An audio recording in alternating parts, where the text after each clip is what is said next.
Now, did anybody else get a raise? This is where it gets a little interesting. This is where it really gets interesting. Who is scheduled for the biggest raise of all? Well, that person is now making $50.33 an hour, according to the figures that we've gotten, which we now have to wonder, are they even reliable? But $50.33 an hour, that in January is going up to $59.60 an hour. That's an 18% raise, or $9.27 an hour. And who's getting that raise?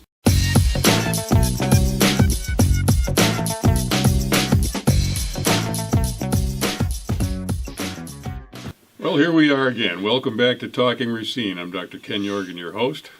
We're going to start on the right tonight with Mr. Jim Spodek, the producer of our show, and a fine researcher, too. And Mr. George Meyer, who's does some pretty good... I'm here for my beauty. You can leave now, George. A fine researcher in his own right, I was going to say. Okay, all right, thanks. I'll go with that. Just to bring people I haven't up. figured what I'm doing on this show yet. It hasn't kept you from talking. No, it gives me a place to vent, I guess. Just a quick update. Last episode we talked about Foxconn a little bit, and we were one of the first sources of negativity in this community, and it's gotten pretty heavy since then in the last week. People are finding out more and more about Foxconn, and there's real issues being raised and real doubts about the viability of that project. And in the mayor's race, which we also went over, there were 5 candidates up until the last couple of days. Now we have Fabio Maldonado, a young man in about 28, 29 years old, has entered the race. A young man named Rodriguez, I don't know his first name, but he's also in. And Q.A. Shakur, who sits on the city council and the county board, now running for mayor. And I think he did last time, too. Wasn't he in the mayor's race last time? That gives us a total of 8 so far. So it is, 8. And, so it's a big race. You know, if you guys get in, that'd take it up to 10. Yeah. That would outdo the one where there was 9? It was 11. When there were 11, was yeah. 11. Maybe all 3 of us got to get Well, in. a little ways. I'm going to hang off on it for a while. Yeah. Well, the things we're going to cover tonight have to do with the raise that was just voted in by the city council for certain members of the city staff. Mm-hmm. Right. Mm-hmm. As a result of another great study, nothing. One thing I found about studies, they're guaranteed in the final end to rip off the taxpayers. Yeah. They're a dead canary in the mine. When you want to see one of those come off, look out. The taxpayers are in trouble. Well, and when Alderman Sandy Widener, votes against something, and she's the only person standing against it, hang on to your wallets, because you can see it coming down the pike. And this is one I wanted to dig into a little bit, because when you have one, sometimes it's a protest vote, and this wasn't. And then I went back to the actual Common Council and looked at what she had to say, and then I did my own research, and it's pretty disturbing. Yeah, we're going to show some good figures tonight. Just some solid figures that show there's some real problems with this raise. Yeah. All right. And only one alderman brought it up, and only one. I don't know the other. Not with the alderman. race. You're talking. Oh, we said raise. Didn't you? I thought you said race. No, raise. Yeah. Okay. I'm sorry. And I don't think the other aldermen even understand what she even talked about. No. I don't think they could catch it. And she did. She really did go out of. She went back to 2014 and 15 or 16 and started to look at old numbers and then compared them to the numbers that they were fed at this last Common Council. And there's quite a discrepancy. Huge discrepancy. Yeah, huge. Yeah. So let's get into it. Are we going to watch something first, and then we're going to do a little commentary? Yeah, this is her at the Common Council, and she's asking the finance director, Dave Brown, this raise. Is which? This is August 4th. 4th, I believe it was the second. Well, it was the first in August. Just recently. Just this past but Wednesday. she's the study came in. They're gonna go to the reserves to give a raise to the employees in the city, and she's kind of questioning.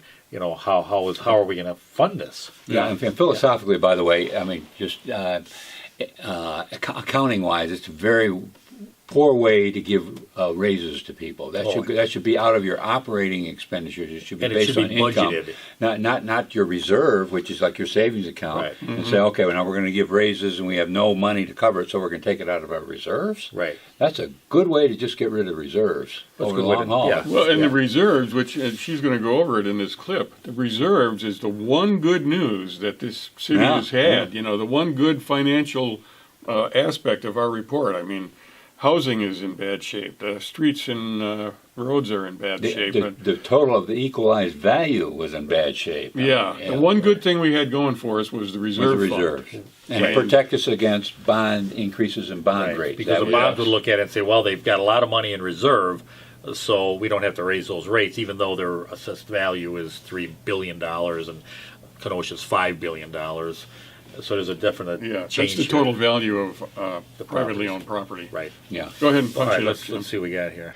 Then we are anticipating about 1.6 million to be spent out of the reserve fund for 2018. And that amount would possibly, according to the new numbers that you provide us, bring us down to the 25%. My concern is, having been on this council when we've had to cut a multitude of positions, close a fire station, turn off street lights, that to be able to sustain this, once we get the reserve fund down to the 25%, how is that going to happen? Because those wages and benefits will be incorporated into our operating budget, which we all know we cannot increase due to Act 1032, whichever one it was. So how will we sustain that if we can no longer dip into that reserve fund? All right, now I just want to look at this real quickly. Right. In other words, you've got this savings account, and you're going to give raises to people that you can't afford. You can't do it out of income. You can't raise taxes to cover it. Right. All right, so we're going to take it out of reserves. Right. Okay, and Out it of our looks good the savings first account. year, but the Right. point is, if we're not able to increase this, which they're not able to do ever, that reserve each year you're going to take more and more and more out of it. Right. Because this never goes up. The amount of money coming in never goes up to cover this expense. And it's fine to do it 1 year. If Right. you were going to do it 1 year, Well, we if you had we have to do it. the but- reserves for an emergency, say the street lights, for instance. Well, we needed 80,000. Well, we got to cut it out of here, and we'll get into that a little deeper. Or if there's a flood, or if there's something that Right. there's something you need a flood or a big snowstorm. Right. Those Those are need some a lot extra more benefits, yeah. Right. something That's like what you do it for. And all that Alderman Widener said at that point was that if we keep doing this, what happens to our reserve? right. Well, the reserve was at about 30% of our Right. of our budget. It was. And And- general fund. Yeah, and now by law, I believe they want it to be at least 20%. Right. And if you get below that, not only are you in violation of state statute, or is it is that I a think constitution? that's a, Constitution. I think it's in the Constitution. No, Is that- that's- or is I'm thinking of something else. you're thinking of the 5% debt. Right, It's a right, right, constitutional right, thing. right, right. This is more of a policy, a 20%. Well, the bonding companies look at this and say, all right, these people, this city's in trouble. Yeah. They're financially in trouble, and so we're gonna. So it's a let's higher charge risk. them more. So let's charge them more. Yeah. So Right. It's just the way to. And work. the idea was to keep it at 20% because that was kind of the safe level. Once you Right. go below that, the bonding companies start to get real skittish. Right. Well, And it's- actually, historically it's been up above 25. We've I been mean, keeping it was, up around 25 and 30. That's Yeah. exactly right. so it gets a little complicated, so you got to kind of hang with it. Now Yeah. they're talking about dragging it down to 20 and ongoingly dipping into that fund for wages because they can't get anywhere else. So Dave Brown is going to come up and she's going to ask him some questions and he's going to have a little bit of answer. So we'll come back and kind of dissect his answer. Well, first of all, the reserve fund at the end of 2016, as you stated before, almost $7 million. That represents over 30% of subsequent years' budgets. So our proposal is to take anything over 25%, which would be a little over $4.1 million to put into the wage provision account. So that would leave the unassigned fund balance at 25% the subsequent year's expenditures, which is still 5% above our minimum level, which is 20%. So we are not drawing everything down that we possibly would have to. The 4.1 million should 4.1? 4.1 million, yes. Where'd that number come from? Pardon me? Where did that number come from? Oh, no, I know. Could you speak in your microphone, please? Oh, I'm sorry, I didn't hear what, the 4.1 million? The unassigned reserves at the end of 2016 is $24.7 million. So that represents 30% of subsequent years' expenditures. So we're taking everything over 25%. So if you divided that number by 6, took 1/6 of it, that is what would go into the wage provision account. So that'd be a little over $4 million that would go into that wage provision account. Okay. So what they're doing, everything over the 25%, which is 5%, like you said, over the minimum The amount. minimum amount they wanted was 20. 4.1 million is apparently over the top. Right. So you want to take that, let's take that reserve, let's not use it for the problems in the community, flood, tornado, whatever we need extra money for. Let's put that into the wage, what do you call it, the wage provision. Meaning, let's take that and spread that out among us employees. And it's not supposed to be used for that. No.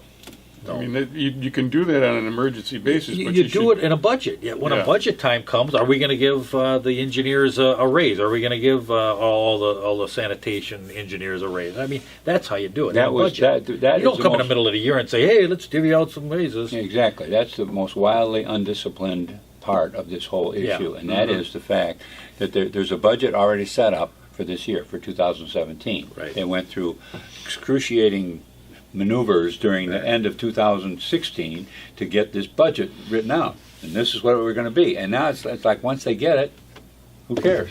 Right. Yeah. We're just gonna. We got this extra money. Well, how did they This is find this July. extra money? This is the thing. Where did this extra money come from? You know, we shut off streetlights. I mean, 2 or 3 years ago, they were shut off streetlights, asking the nonprofits to donate to the city. We're in such terrible, financial shape. Our reserves are down. All of a sudden, now we got all this extra money in the reserve. Let's just dole this out to the employees. And that's That is an amazing Yeah. action. So depending on how the budget shakes out, what other things are done, we would use anywhere from probably 1.2 to 1.6 million dollars of that in 2018. Then going off into the future, obviously we don't have crystal balls. We don't know what's going to happen. There are many, many variables that go into it. It's going to depend on the service levels that you all demand in the city, the use of technology. We talked about garbage service, using different trucks and cutting back on manpower. And ultimately, it depends on the action and vision of this council and future mayors. Thank you for that. so right there he was talking about we might have to cut back on services. What he's saying is that this money we're cutting into the reserve fund. Sandy had brought up the thing. Well, how are we going to stop it from just eventually eroding away the whole Right. thing? And what Brown said is, well, first of all, here's our level that we want, the 20%. 25% we're leaving that as a safety margin around Right. 20. We're gonna leave All it we're with money. doing is we're sacking this part above the 25%. And he says, well, once you get beyond that, well, who knows what's going to happen? Basically, he's saying there, it'll continue Right. to go away. We're going to keep taking. Yeah, we're We're He said, taking. but it's up to you. Now he's putting it back on the council thing. Say they're taking. It's the council's problem of what kind of damage is going to get done. Right. And he's saying, well, you can do like we're doing with the garbage. He didn't say this in these words, but essentially what he's saying, and that is just cut back on services a little Yeah, bit. we're going to cut back on your services. Just We're like they're gonna doing with the take from garbage department. We're Yeah, going exactly. the bulky waste. We're going to Taxpayers pay for a service, but you know what? We can take back on those services so we can keep this money, coming into So our. we keep so we can keep this reserve up there, and we can quit whittling away at the reserve at that point by you being the council and the mayor being imaginative, coming up with good ideas on how we're going to cut services Right. and how you're going to BS the public into saying this is a really good Cut thing. your street lights, George. We got to take a street light out. Yeah, 'cause yeah, we're yeah. hurt. It's smoke and mirrors because the money that is in that reserve it's part of tax revenues, right? Absolutely. Yeah. So every year it gets replenished out of tax revenues. Now the smoke and mirrors part comes in where it was. She mentioned Act 10 or 32, one or the other. You're not allowed to raise taxes, increase the budget for the purposes of paying higher wages, is the way I understood what she was saying. That's general fund. Yeah, no, you Yeah. cannot just arbitrarily raise taxes. Act 10 gives you a loophole. You can raise taxes if it's for the purpose of paying off debt. Right.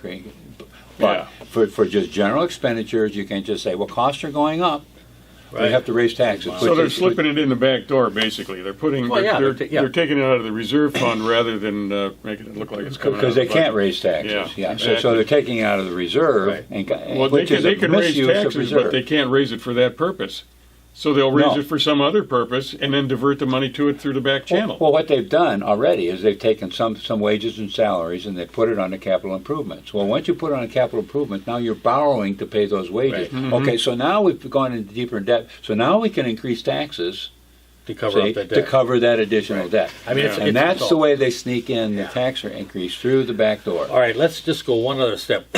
Let's talk about these raises now. When I think it was Dahan was talking about, we have a turnstile that happens with our employees because we're not paying them enough money. And Pete particularly named the nurses and engineers. Yeah, the premise to all this, Yeah. the way back there at Go was that we're having too much turnover. We're losing too many employees because our wages are too low. It was Right. that specifically the reason. Exactly. Now, exactly. first of all, we know that's a bit of a false premise. Absolutely. Very few people leave a job, particularly when it's paying, as we're going to see, in excess of $25 an hour. Very few people leave those jobs because the pay is too low. It's not the pay. It's almost always working conditions of Yeah. some sort, Boredom. The boss is a creep. Yeah, you can't no bored to challenge. The death. Right. boss is a jerk. Especially if you're a professional, and when Yeah. you talk about a nurse and an engineer, I mean, those are professionals, and I have to believe at a certain level of the city that there's no challenge for some of that, especially if they're a younger person and saying, this is not a challenging job. I can sit here and take a wage. I don't think the wage is anywhere near the problem.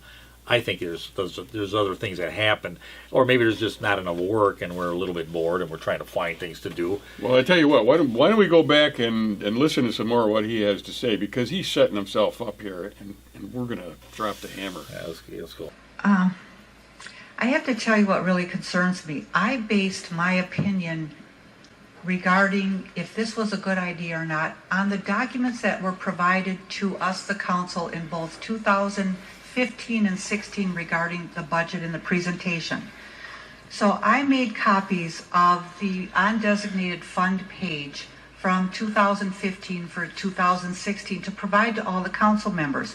And what this document said that was presented to us when we did the budget in 2015 for 2016, it gave a fund balance starting in 2012 of $21,467,000. 2013 it was down to $20 million. Then in 2014 it was down to $17 million. 2015 it was down to $16.6 million, and then in 2016 it was down to $16,064,000.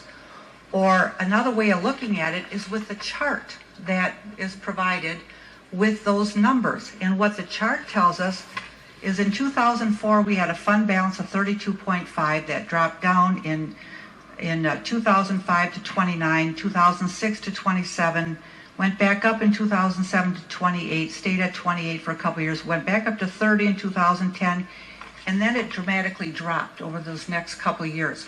That is the information. That's the information that was provided to us by the finance department and the city administrator when we do the budget. So those are the numbers that I look at and rely on when we're making a decision on can we afford to fund our well-deserving employees wage increases. So just to confirm, before I distributed copies of this to all the council members, I asked Dave to confirm those numbers.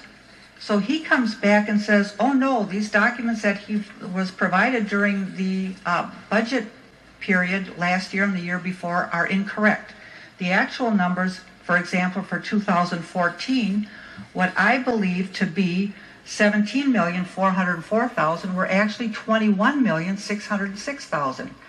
What I thought was $16,654,000 in 2015 was actually $23,600,000. And in 2016, that number changed from 16,064,000 up to 24,693,000. That is a huge discrepancy in numbers. But these are the numbers that I and we, the council, rely on when we're making a determination about a recommendation. So you can understand why I seem cynical or skeptical about providing an increase to our employees based on the numbers that we had originally been provided. So I want you to understand why I have reservations about approving salary increases, because I don't feel confident that the information that we were provided and are provided is accurate. Okay, so Okay. that's a huge disparity in the numbers now. Those were official documents that they were given Right. in the past. And so for the year 2014, the disparity in the figures they were given and the figures that are now given as correct figures, Right. the disparity, the difference is $4 million. In That means there was $4 million more More. in that fund than what they've been told Right. last year And that was at a budget meeting. at a budget hearing. Well, that was in That's 2014. Correct. 2014. Yes. 2015, the difference was $7 million. but- right. 2016, the difference was $8 million. Now, who cares why that was wrong? The fact that it was wrong is indicative of some pretty bad service on the part of the finance department. That is not the level of competence that you would expect. I mean, those are huge numbers. And yet, we talked about the nurses and the engineers being justification for these raises, this increase in total salaries. City engineer, we looked at that. City engineer right now is making $36.86. That's going up to $38.16 at the first of the year. That's a 3.5% raise. That's $1.30 an hour. He gets $1.30. That's a city engineer gets $1.30 an hour raise. Now this was one of the guys, one of the positions that there's this big turnover problem. Right, turnstile. right. Yep. So we've solved it now. We've We given gave them him $1.30 more an hour. now nurses. Nurses. All right, another big turnover position. Listen to this. Nurses making $27.97 an hour. Now it's going up to $29.20 an hour. That's $1.23 an hour. $1.23 solves it. Yeah, 4% raise. Now, did anybody else get a raise? This is where it gets a little This interesting. is where it really gets interesting. Who is scheduled for the biggest raise of all? Well, that person is now making $50.33 an hour, according to the figures that we've gotten, which we now have to wonder, are they even reliable? But $50.33 an hour, that in January is going up to $59.60 an hour. That's an 18% raise, or $9.27 an hour. And who's getting that raise? The finance director. The guy you saw on there explaining how it's up to the council to figure out. You figure out a way- how they're going to cover this Right. increased The guy in loss charge of money. the department that's got $4, $7, and $8 million discrepancies in his documentation. He's getting the biggest raise of all. You better cut some $9 an hour, services yeah. out there. You better not fill those alleys, because we're going to need that to pay Dave here. Yeah. We'll go through a couple more. Let's get a couple more here. Well, city attorney is getting a 5% raise, going from $56.89 an hour to $59.60 an hour.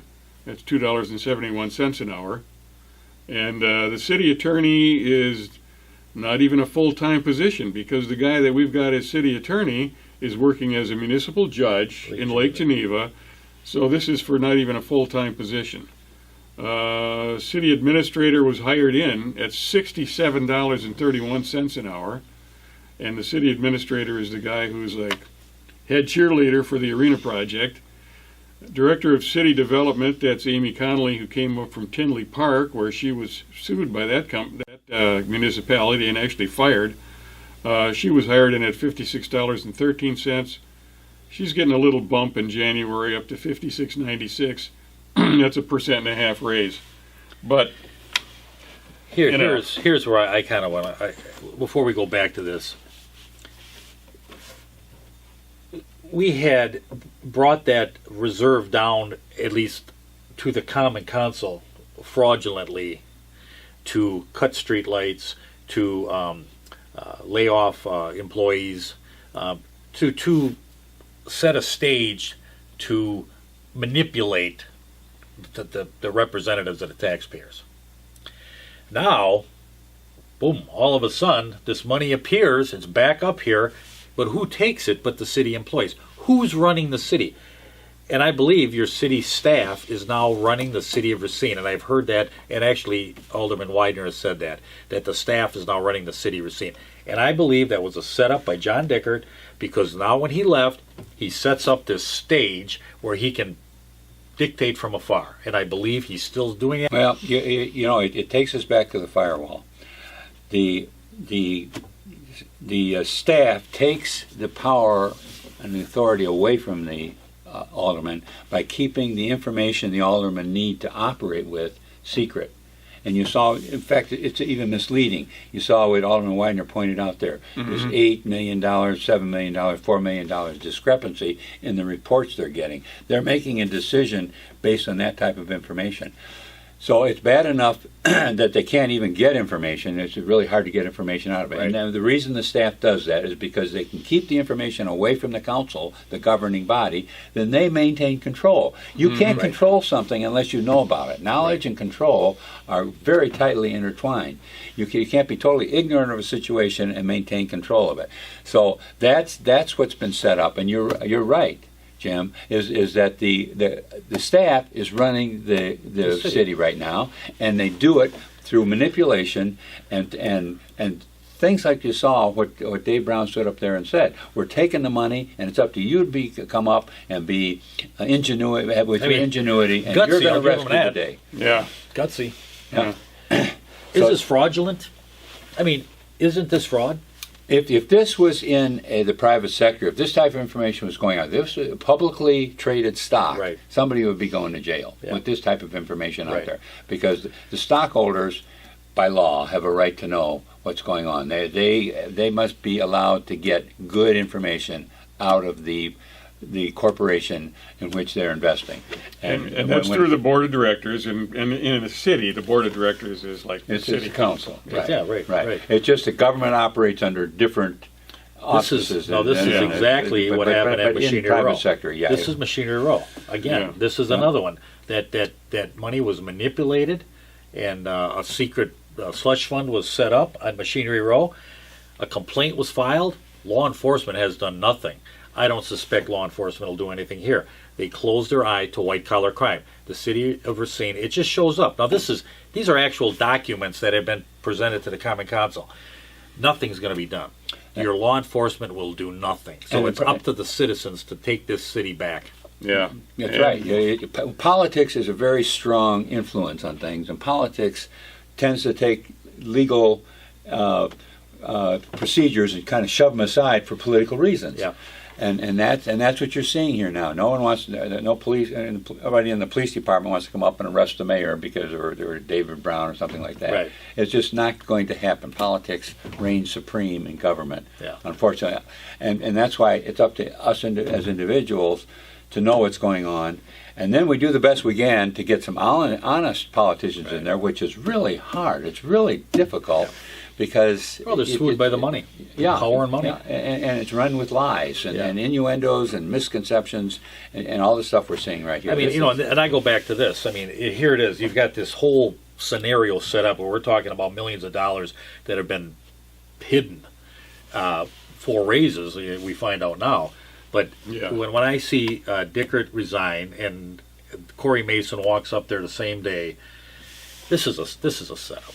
This is a setup, and it's a setup to keep stuff like this under the wraps. Just keep the machine running, and let the taxpayers, so your alleys don't get filled, your roads don't get done. The election coming up, let's make some changes. Yes, local elections are extremely important. A lot of people will sit out these local elections, but this is where the rubber hits the road. I tell you, people, these are the important ones. All politics is local. Tip O'Neill. Think globally, act loco. Zippy the pinhead. Act locally. Okay, we'll go with that. All right, well, get involved. Keep watching the show. Talk to your friends and neighbors. Find out what's going on, and get out and vote. We'll see you again real soon. Thanks for watching. Thanks.